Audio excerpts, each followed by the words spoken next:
uh, Islam enjoins marriage. It's an obligation on Muslim to get married.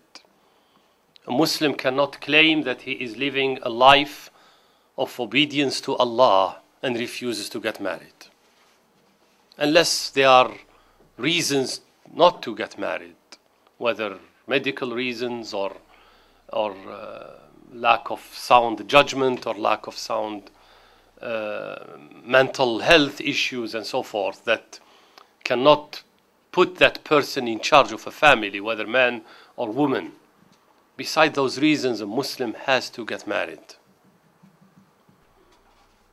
It forbids all form of sexual relationships outside marriage. This has to be understood. These relationships are either before marriage or after marriage. There is no such relationship except within the entity of marriage. No exceptions. Nobody should engage into such things as a Muslim who fears Allah subhanahu wa ta'ala outside the relationship of marriage. They are equally in sin, severe in punishment, and unfit for a Muslim. They are unfit for a Muslim, whether before marriage or after marriage or during marriage. It's unfit for a Muslim who knows that his Lord or her Lord is watching him or her to engage in such things before marriage, regardless of the appeal and the inclination. It's also equally and worst to be unloyal to one's wife or one's husband and engage into these things within marriage.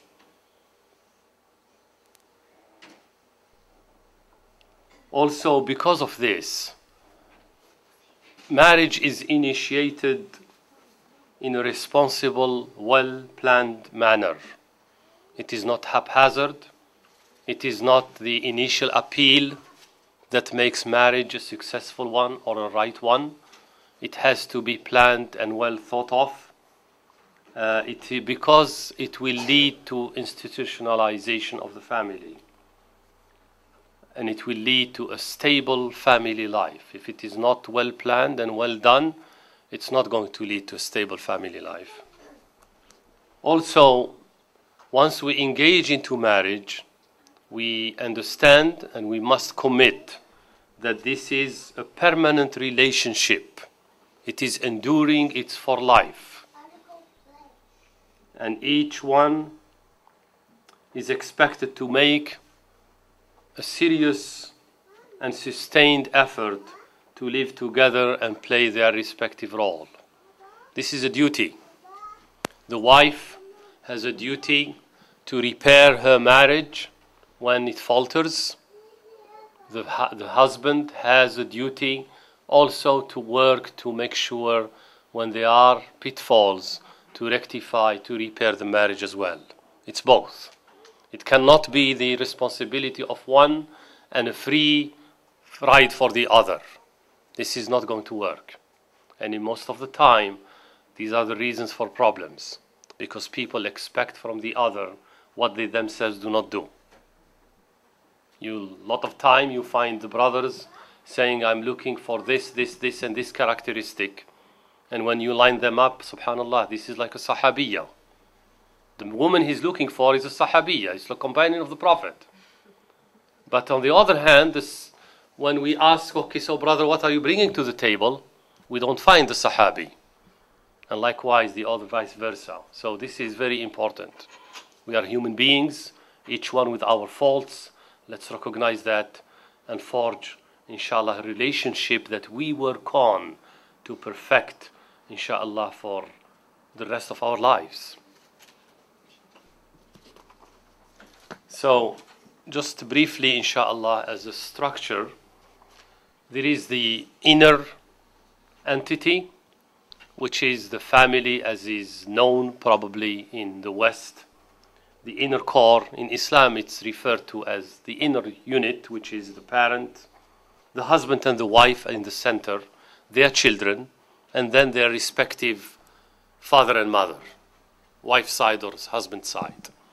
And subhanallah, because of the mercy of Islam, anybody who is hired into the house to help with whatever chores they are, that person is considered a member of the family with duties toward them.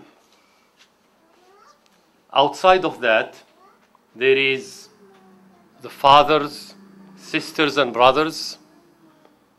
There is the wives, sisters and brothers. There is the daughters of the brother. There is the daughters of the sister. There is the mother-in-law, of course. There is the father-in-law. There is the son's wife. There is the daughter's husband, and so on. All of these that you see here listed have rights of inheritance.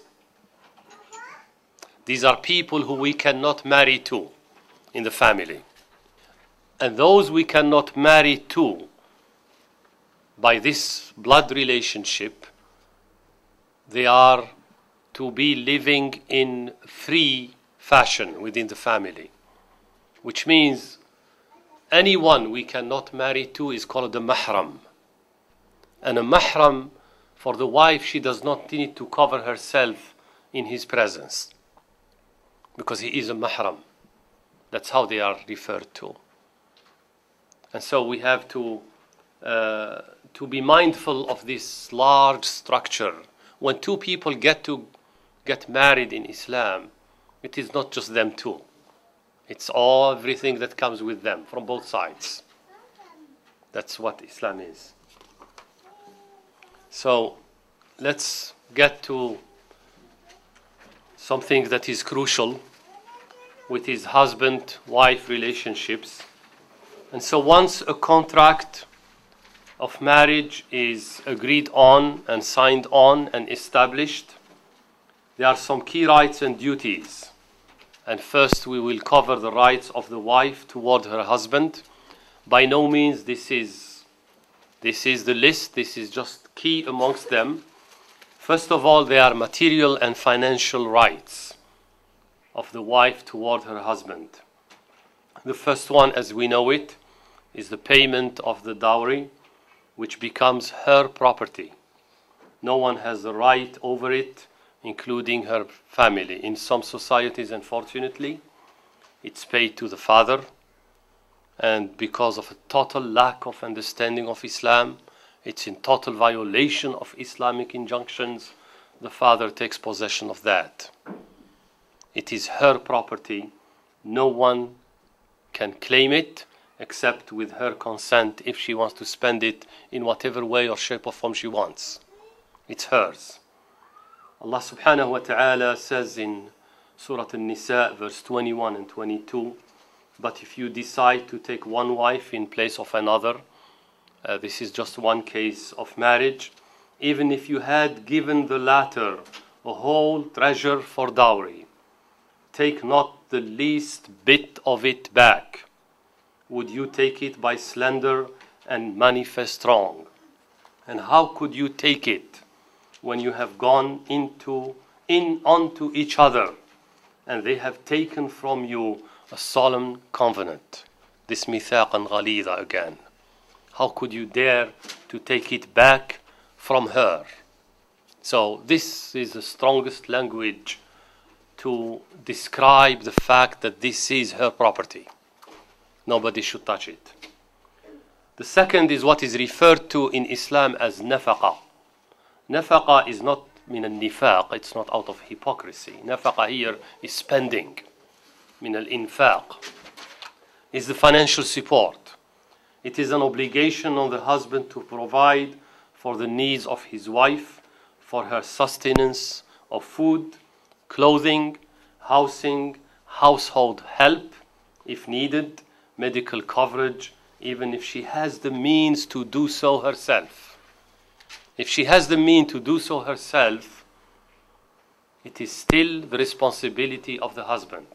That's part of the Islamic marriage.